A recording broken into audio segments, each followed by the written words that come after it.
All right, welcome to episode number 10 of the Jake Blanchard podcast. Today, my guest is Miinkay Yu, and she is a career coach who empowers her clients to use their power of intuition to find their purpose. So we're going to talk about her career journey, a reflection she had on just kind of deciding she wanted to go into life coaching, into body work, and how she helps other people follow their dreams and just take a leap into their meaningful path in life. I've known Miinkay for about 7 or 8 years now. I'm so excited to have you on the podcast. We have a lot of catching up to do. So welcome. Thank you. Thank you so much. And thank you for that great introduction. Yeah, of Yeah, course. it's been a while and I'm happy to be here and excited that you have a podcast. So I'm happy for you. I know I'm only like a month and maybe an extra week or two into to launching it. So I'm still feeling out the podcast system here. But you definitely are somebody who I've been following on social media. And I think my intro only really scratches the top of a really interesting story about decisions that you've made about your life and the career that you've gone down and the success that you've had within that. So maybe if you could just give folks a little background about who you are, where you live, and just start us on this journey. Yeah, I'd love to. So we met when I was working in my old career doing IT consulting. Um, I was working in hospital software and I just kind of fell into that role and that job because it was a job I got and started doing it, and it turned out I was pretty good at it, and people just kept asking me to work for them, but my heart was never really in it. I just kind of followed it because it was right there for me. It was easy to pick up. It made good money. It moved me out to LA. I'm living in the LA area right now, so that was exciting for me. So it did a lot for my life, but I just was never that interested or fulfilled in it. I didn't find it. It didn't light me up. I wouldn't wake up every morning excited to go to work. I would wake up kind of dreading, like, oh, how long can I stay in bed until I have to go to work, you know? So I knew I needed something different. And for a long time, I was trying to search for it and searching. Always after work, like trying new things, getting certifications, um, going to school and, going to universities and like taking random courses to figure out, okay, what else can I do with my life? And a lot of that just led to dead ends. I would try something and then it wouldn't work out, or I would figure out like, oh, I actually don't really like this that much either, until I got to this point where I was like, I don't like a dead end and a huge rock bottom where I had tried so many things and I felt like, why can't I figure this out? What is wrong with me that I can't figure out my own life, that I don't have the answers to what I even want to do every day or how to do it? Like, I just felt like this huge failure of, I got this degree, I've been working so hard, I'm good at all these other things, but why can't I be happy? What's wrong? Where did I go wrong? And so you hit this rock bottom, and then I mean, reflecting, and it feels like a lot of weight. I've definitely been there in my life, in probably a similar way, where you know that you're putting out work, like there's an output for sure, and that you're grinding, but you just haven't found anything that just kind of fits what you're passionate about, or that you like really gravitate to, and like that feeling of knowing this is it, this is the thing. So did you happen upon something that just made you feel like this is the thing, or did you organically just kind of plinko into whatever the career Yeah, journey is? it became an organic plinko. I started I started to just ask deeper questions. Like, I always knew I had this internal drive to help people, to volunteer, to give my time, and that was just something that was so inherent and natural for me that I felt like, okay, where's that coming from? Why do I have this urge to do this thing? Why do I have this urge to help people? And why do I have this urge to be of service? And why do I not care about getting paid for it? so so I started to explore that. Where is it? What is it coming from? And it's basically your inner voice or your inner guidance. or your instinct, or intuition. So I started to learn more about that. Okay, what is inner guidance? What is intuition? And just reading books, going online, finding radio shows, whatever I could find to learn about it. And the more I learned about it, the more I was able to get in touch with it, to start listening to it better. Because it's always been there. It's kind of this little guy that's like, oh, you should do this. And then sometimes you think, no, I'd rather do the other thing. And you go do the other thing. And so I realized I hadn't been listening to my inner guidance at all. I would just try to logic my way into everything. And that was the problem, was that I was trying to go through everything with this step-by-step logical process of, okay, I have this degree, so I should go and do something sciencey. Or, okay, I've studied a lot of nutrition and athletics, so okay, maybe putting those two get together, I should become a personal trainer. Like, I was trying to logic my way into things, but that was the problem, is that you can't do that when it comes to your passion. Because your passion is not always the logical thing to do. It just is. Yeah. And yeah, until you find it. Like you said, when you find it, you know it.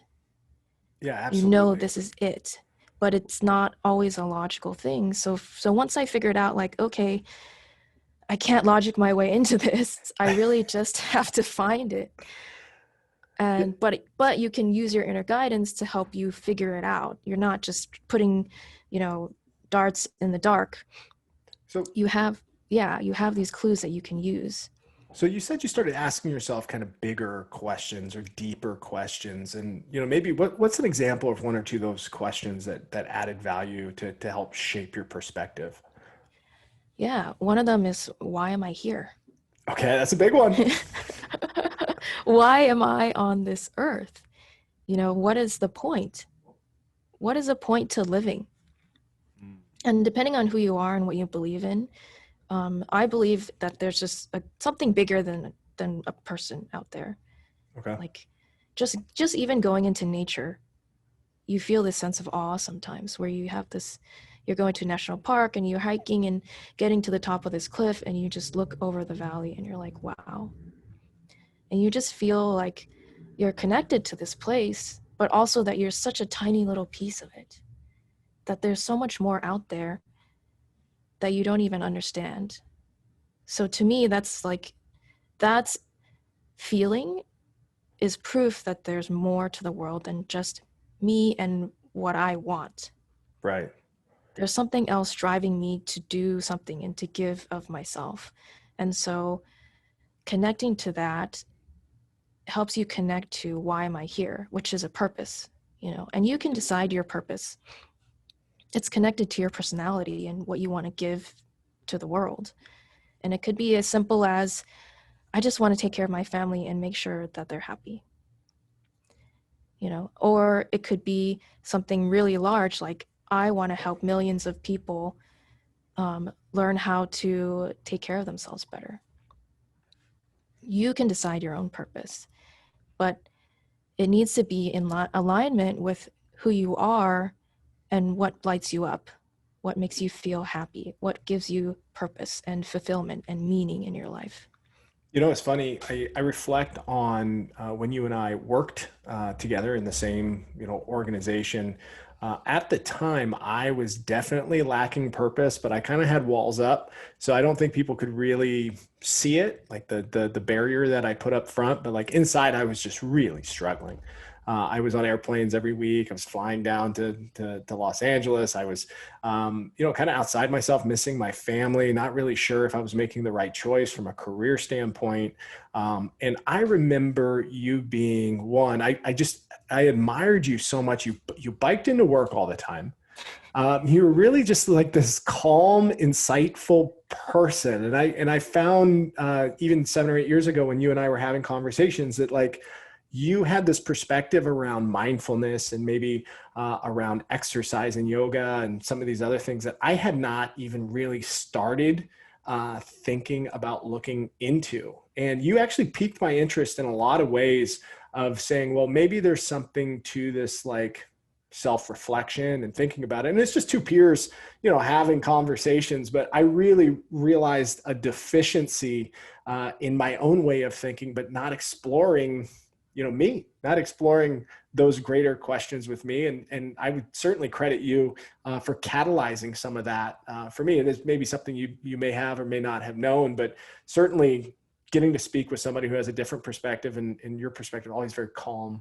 I've been binging your podcast, by the way. Oh, It thank is you. so calm. Usually I listen to heavy metal in the gym, and then I've been listening to Coach Miinkay, and I'm just like, oh yeah, I'm doing pull-ups while I'm thinking about mindful meditation, which has been fun. But have you always been that way? Like even when you were going through your journey, have you always been kind of a calm, introspective person? You just were struggling to find outlets, or did you have to like evolve into that then to find, your inner peace or your path or your journey that you're on right now? Yeah, that's a great question. And thank you for reminding me of those conversations, and I appreciate it. And I think I started to really become more introspective after college when I hit my first job, and I was like, okay, this is it. Right, this is what I worked my whole high school, college career for, is to get a job and then to start a family and do all that stuff. And I hit that point, and after like 3 months of working, I was like, this is not it. Yeah. This is not it at all. And that's really when I started to ask myself, what else? What am I doing now? What do I go from here? And how do I make my life better? And that's when I started to really pay attention to myself. Because I agree. I think that the world that we live in lends itself to, okay, you need to work for things outside of yourself. You need to get A's to prove that you're smart. You need to get a job to make money. You need to move up in your job to make more money. You need to have a family, all these things. You need to have a house. All these things are things that we're reaching for that are outside of ourselves. And some of it does bring joy and happiness, but can the things we do every day bring you just as much joy and happiness? Why Mm. why am I going to make myself miserable working 8 hours a day at a job I don't like just to be able to go home to something I like? That just didn't add up to me. I wanted more for myself. Yeah, that's wonderful. And so then I know that you use the word body work to describe some of the things that you do. And excuse my ignorance, I did not do much research on the concept of body work. And it's That's actually okay. kind of a newer term to me. And so maybe you can, because my understanding is as you were at this fork in the road, that's where you started gravitating to first.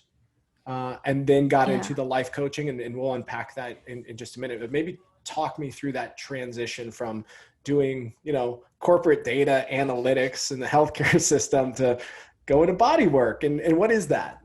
Yeah, it's so after I quit my corporate job, I just quit cold turkey. I was like, I cannot do this anymore. I don't know what I'm going to do next, but I know the right thing is to quit. So I quit that, and I just started to try to follow my inner guidance, follow my path of, okay, what am I interested in? And the first thing that came up was athletics, yoga. I really loved movement. I was working out a lot. And okay, so I'm going to follow that. I want to learn more about the body. How do I learn more about the body? Well, I want to learn anatomy. I want to learn the muscles better. Where can I do that? That's not a college or university where I have to get a degree, right? I just want to learn a couple things. And one of the places I found was a massage school. And I had a friend who was a massage therapist, so I asked her about it. Hey, what do you do? What do you learn? What is it like being a massage therapist? And she introduced me to another specialty within massage called craniosacral therapy. And she said, oh, actually, there's this whole other thing that I do, but I just got the massage license so that I can do this work called craniosacral therapy. And I was like, what? Like, can Yeah. you God can bless you you. Like, explain what that was to that? me? Yeah. So she started talking to me about that, and I just discovered this whole part of the world that is called bodywork, which is an umbrella term for anything that's manual therapy. So using your hands to help someone feel better, either massaging their muscles or doing energy work or moving their spine. Like chiropractic is a kind of body work. Okay. Physical therapy is a kind of body work. It's also exercise and rehab movement. Anything where someone is putting your hands on you to move things around, to release tension, to stretch you, that is body work. Okay. Yeah, so I like to use that umbrella term because I do massage and people know and understand that, but I also do a lot of other things that are manual therapy. And so bodywork is able to encompass all those things and get people to ask the question like, oh, what does that mean? That way I can explain to them, oh, I do more than just massage because massage is only one part of this whole thing that I do. Yeah. Yeah. Massage is definitely like I think most people have a conceptual understanding, but when you say the word body work, the namesake is intuitive. Body work. Okay. But like, what is it? What is the list of things or things that can be worked Yeah. on outside of massage? So it's very intriguing. What's your favorite part of that? Oh, it's interesting because I love the body mind aspect of it and starting to study how the mind affects your body. So how your stress affects your body, how your revolving worry reflects your body, where people hold tension and why tension is there is usually because of something they've thought about or worried about or angry about. And then if you don't express it properly or you don't let it go, then it stays in your body, creates tension and causes pain and issues. So that's the heart of the work that I really love and want to bring a light to people in the future. Um, I haven't figured out a way to do that. Maybe another podcast. Oh, sure. Yeah, but for now, I'm working on more of my coaching stuff, which is it came out of the bodywork in that when I quit my job and started this whole new random career that I had no, right? I just kind of fell into. At that point, I had never had a massage in my life. And then I started diving into this whole world of like, oh, this is really interesting. People started asking me, okay, how did you figure out how to do that? Like, how did you quit your job and then go to bodywork? And then, you know, how did you quit your job was the main question, is because I found at least a third of my friends wanted to do the same thing. They're looking for something better. They're looking for something more meaningful. They're looking for something more. And they couldn't figure it out just the way that I did. So I got into a lot of conversations with people about what I did, how I did it. And it was always helpful to them, but frustrating for me because I couldn't help them with their life. I could only give them an example, which is my life. So that's when I started to get the idea of like, okay, maybe I need some training in this. And then eventually I found a coach that I really liked and decided, okay, this is it. I should do some coaching training because then I'll be able to help other people figure out what they want to do better than just telling them what I did, because I really know what it's like to be so unhappy with your life that you go to a job 8 hours a day that you don't enjoy. And if I can help, one person, two people, three people get out of that into something they really love, then that would be really fulfilling to me too. That's awesome. And so you've been doing that for a while now, the life coaching, the career The coaching, and coaching about 2 or 3 years now. Yeah. okay. Hmm. And then how is that? How has that helped you? Like, I mean, I imagine being able to have these conversations with folks about their life allows you to continually reflect on your own. I find that experience as I do some business coaching, I'm always reflecting with my clients on how am I running my business? How are the things going in my business? Like as I'm providing advice, like am I implementing what I'm saying? Do you have similar experience doing life coaching, which is something I don't do very much of at all? Oh, totally. And that was one of the lessons that I learned in my training. My teacher was very holistic and he explicitly said, with every coaching session, you're going to get as much out of that session as your client is. And totally expect that. Totally expect to learn and grow and be a reflection of your client. And and help them in that way too, because it's really an exchange. Yeah. Yeah. So yeah, totally. All the time. I learn things all the time. I get great stories, and I it helps me grow as a person and as a coach in empathy and just understanding what other people are going through.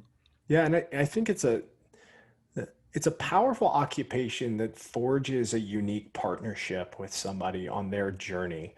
And I think that's such a, it's an interesting way to look at it. Whereas your lives are crossing for however long they're going to cross for, and you're going to have conversations with those people. And I've had career coaching, I've had life coaching, I've done actually, therapy as well, and some other things over the years to explore my inner self. But I find, you're paying for speed in having these conversations with somebody. You're paying for experience and somebody who's gone through a similar journey, and I think you're paying for that empathy and that understanding and that line of questions that gives you peace with the decisions that you're making and then how you're executing on the plan that you're putting forward.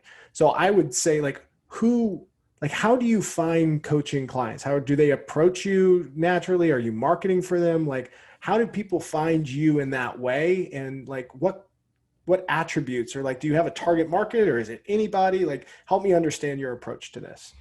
Yeah, it's been a journey of figuring that out too, because after my coaching training, I learned how to be a really good coach, but I didn't know how to be a good business person, Right. right?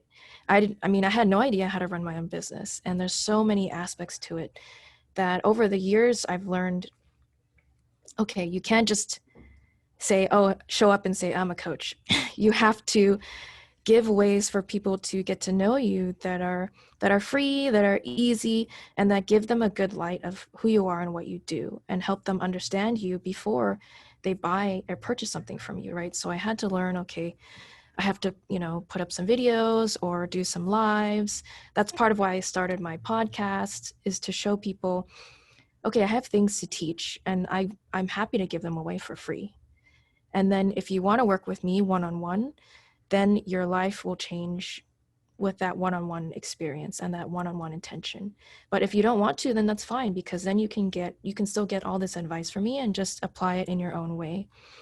And then the clients just kind of show up here and there, sometimes once for one session, sometimes for multiple sessions. And the way I like to do it, I like to leave it organic in that way, because sometimes we get so much out of 1 hour that it's like 6 months of work they could do for themselves. Like, they get so many ideas or so much clarity that they now have like 6 months of work to do. And then I just want to like leave them and check in on them every now and then and just see how they're doing. But really, they only needed that 1 hour.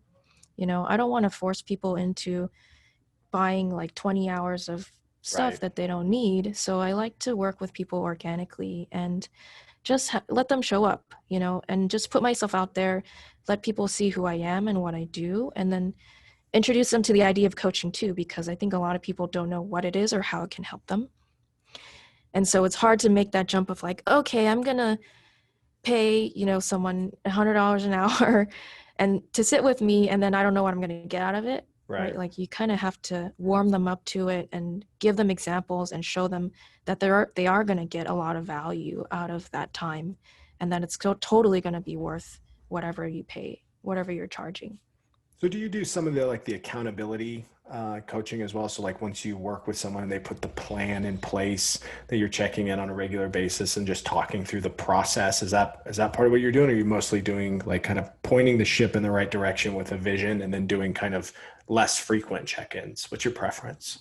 It depends on the client. That's what I like about coaching, is I can tailor it to the person. So if I meet someone that's pretty independent, and they tell me, though, they know themselves, they're like, oh, I'm pretty independent, I'm pretty good, I'll just check on them once a month. If someone knows I need a weekly accountability, Yeah. then I'll check in on them once a week. I want to make sure that they're moving forward, and that whatever pops up, they can email me about. So that's part of what they get in a package, is not just the sessions, but the accountability, and the person that's going to be in their corner checking in and saying, hey, what's going on?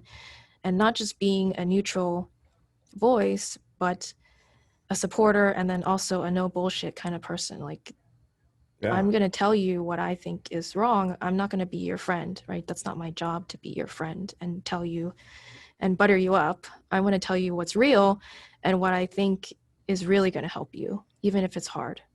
Yeah, and that's such, and I get coaching. I seek out different coaches with different skill sets, and really getting those outside eyes and somebody who's not going to bullshit with you, and that they're just going to tell you how it is. Like, you can take it or leave it. And if you know yourself, or if you have a pretty high internal IQ, you know that a coach is going to do their best to give their perceptions. They're not going to be 100% right all the time.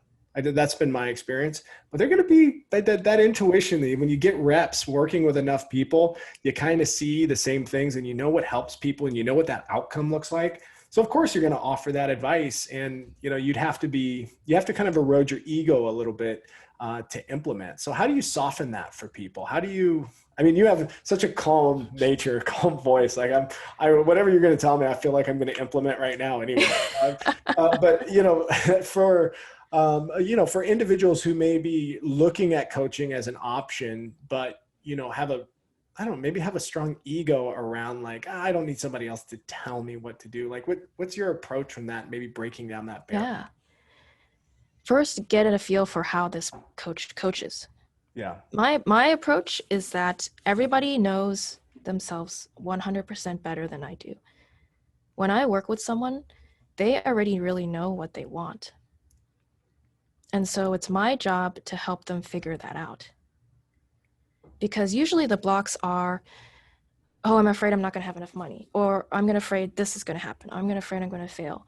So really my coaching is all about helping people get past the obstacles in their mind and then really get into the deep, like, this is who you are and this is what you really want, and then give them permission to do that. So I don't usually tell people what to do in terms of, oh, I think you should do this with your business. I kind of talk through them like, okay, how's your business running right now? What's going on? What do you think about it? Why do you think that works? Why do you want to change it? And I just get all this information and help them organize it and help them like cut out all the crap so Right. that they can get to what they know is best for them and their business.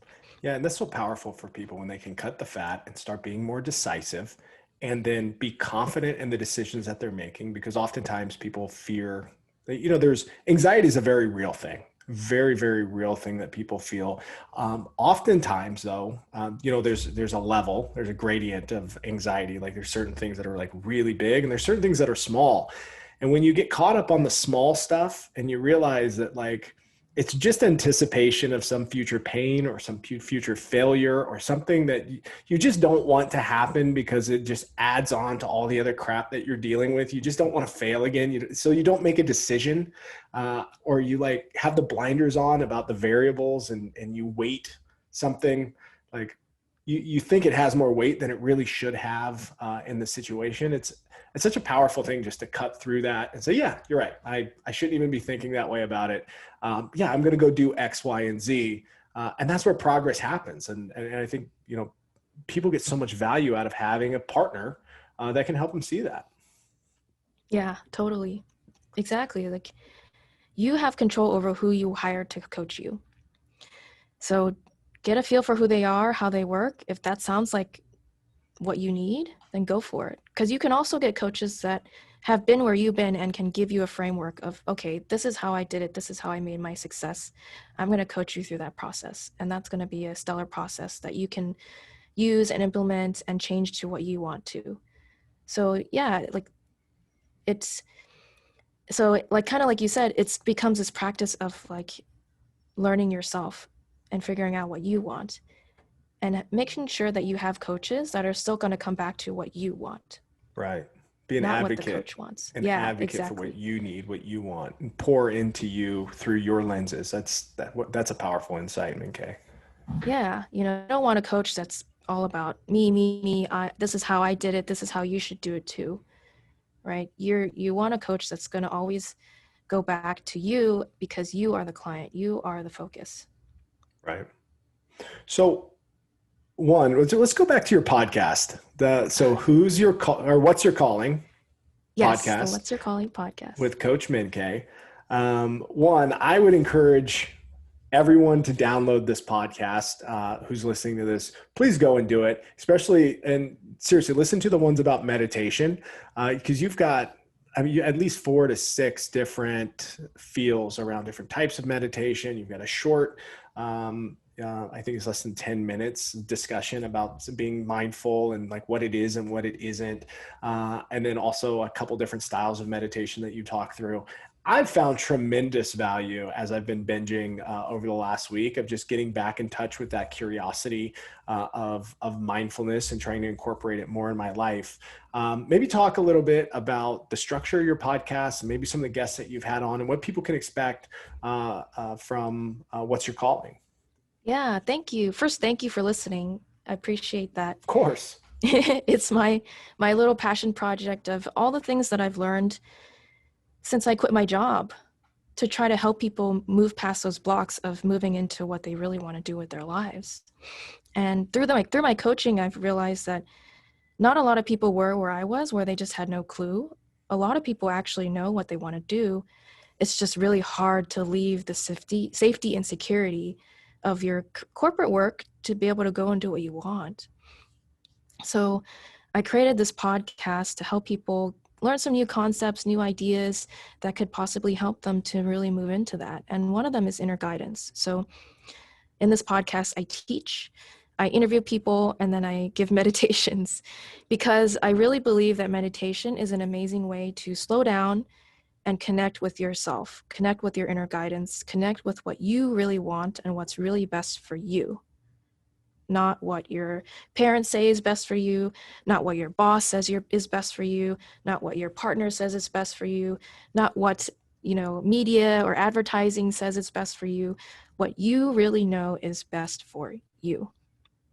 You really need to get in connection with that if you want to move into something that's going to make you happy and make you fulfilled. So I teach about that. I interview people who have connected with their intuition or who have created a new career for themselves and how they did it, how they moved on from something they didn't want into something they did want. And I love showcasing people's just real life stories because people are doing it. People are making their way, and people are really following their passions. And it's hard. It's a very real thing to do. It's not easy, but there's a way to do it, and you can do it. And I really want to encourage more and more people to follow that, because I think that when more and more people are happy and enjoy the work that they do, the world is going to feel a greater and greater impact in terms of joy, happiness, better things, a more sustainable future, more innovation, just everything, right? If everybody was working 8 hours a day at something they really loved, like how would that impact the world? That would be amazing.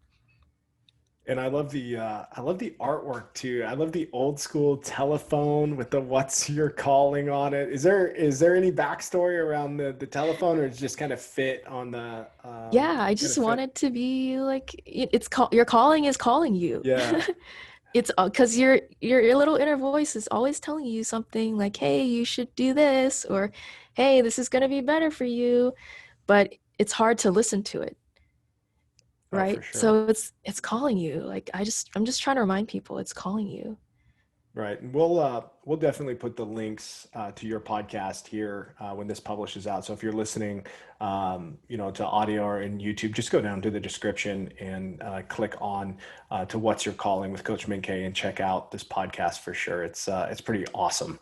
As we're starting to wrap up here, Miinkay, maybe you can tell people where to find you, your website, maybe your social media handles, things like that, so folks can be able to kind of get into your ecosystem here. I think it's, you have so much to offer. You're providing free guidance and content, as well as I'm sure you're happy to, make connections with folks online and maybe see if you have some synergies in connecting.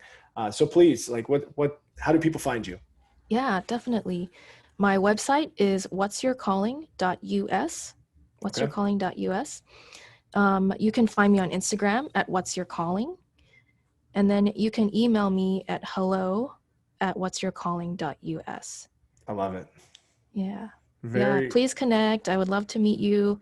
I would love to have more people on the podcast. I hope it can help you. And please, email me about what you need, because well. that's going to help me create new things and create things that you would want and that would help you. Well, Miinkay, thank you so much for agreeing to come onto the podcast, for sharing your story and your journey. I love the conversation around coaching and around your podcast. I hope you'll agree to do this again in the future. I'd love to hear how this journey continues to progress with you, and maybe we can have a longer form conversation around maybe some insights and share some stories. But certainly, again, thanks for carving out the time for me today. Yeah, thank you so much for inviting me, Jake. It was great to reconnect with you and see you again and see that you're doing really well. And I'm happy for you. And I really appreciate you bringing me on to share my story. This has been really fun. It's really, really great. All right. Well, until next time.